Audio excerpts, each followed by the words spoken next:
असम अरुणाचल प्रदेश के सीमाई इलाके पागलाम गांव के कारदोंग भाइयों की जिंदगी काफी मुश्किलों से कट रही है।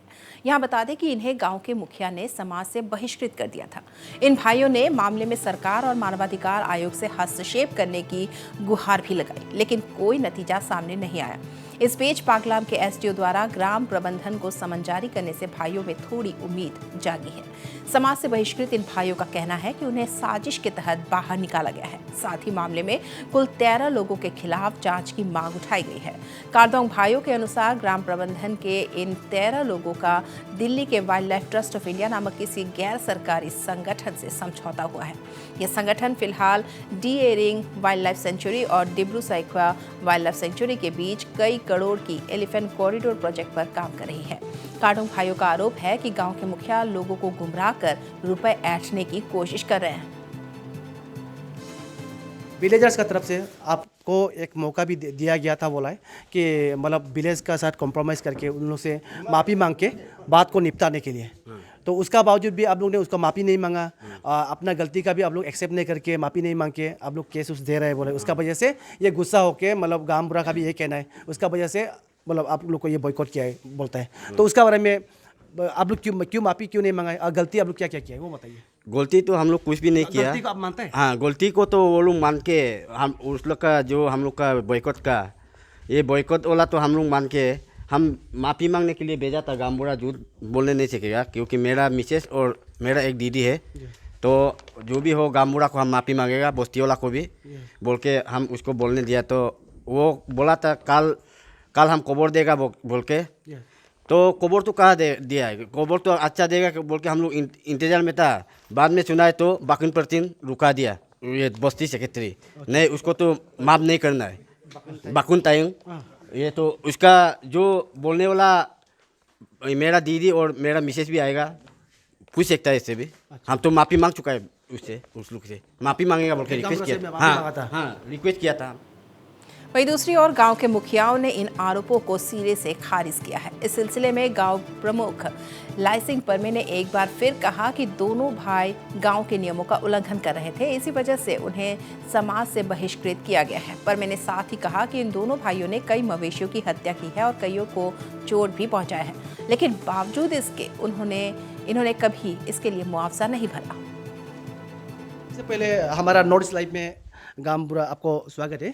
अच्छा, ये अभी का जो कारदोंग ब्रदर्स को दोनों भाई भैया को जो आप लोग बॉयकॉट किया है सोसाइटी का तरफ से, बस्ती का तरफ से, उसका पीछे का कारण थोड़ा बता दीजिए।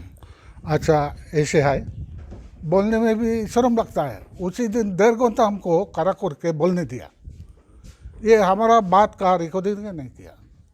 ऐसे है, इधर में पॉइंट टू द पॉइंट में बोलिए। अच्छा ना, टू द पॉइंट हम लोग का पब्लिक का आदमी का ऐसे बोलेगा, बिना लेखा पूरा का। अच्छा, ऐसे है, दावली लेके भी आता है, लाठी लेके भी आएगा, ऐसे होता है। उसका अपना सोच के मिलाने होगा। अच्छा, उस दिन आपने इंटरव्यू में बोला था कि ये कारदोंग ब्रदर्स बस्ती का बात नहीं मानता है। वो जो सिबिया छपरी एरिया वो ग्रेजिंग लैंड था, तो वो ग्रेजिंग लैंड को मतलब वहाँ से खेती हटाने के लिए बोला था। तो उसमें वो लोग 13 घर था बोला, आप खुद बोला है, उसमें से 11 घर तो हट गया, वो दोनों नहीं माना है। तो उसके बाद वो लोग ये बंजा ये मतलब वो सब बापे लोग काट के ये करता है, बदनाम करता है बोलता है। उसका बाद आप लोग को अगेंस्ट में वहाँ में एसडीओ में एडीसी में कंप्लेन करता है बोलता है जी। तो आपको वो डिसीजन होने का बाद एसडीओ का तरफ से आपको एक ऑर्डर दिया गया था कि आपका जो 5 साल का जो उसको ये बॉयकॉट किया था वो हटा दीजिए, वो गलत है बोला था। तो उसका बारे में थोड़ा सा बता दीजिए। अच्छा, ये है, ऐसे एसडीओ साहब बोला रहा तो भी हम लोग का नीति है, इसमें ऐसे नहीं सताएगा। उसका नियम है, माफ़ी मांगने होगा। उसका बड़ा भाई का भी ऐसे किया है। हाँ, कितना दोस्तों पे आके माफ़ी मांग के उसका हम लोग माफ़ करके ऐसे लिया। वो दोनों कहाँ मांगता है, एसडीओ में केस देता है, एडीसी का साथ में देता है। हम लोग दौड़ते दौड़ते 1-2 पैसा खत्म कर दिया।